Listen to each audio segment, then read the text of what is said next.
Assalamualaikum warahmatullahi wabarakatuh. We are from Group 4 from Class 11A. We want to present our group task on this video.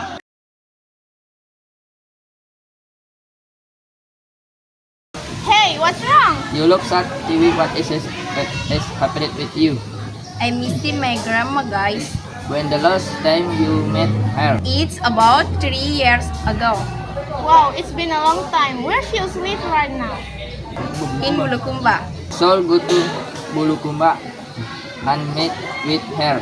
Well, but I'm not brave enough to go alone. If you're scared of being alone on the road, you just have to call her. You are right. Maybe I should call her. Thank you, guys. You're welcome. No problem. Thank you, guys.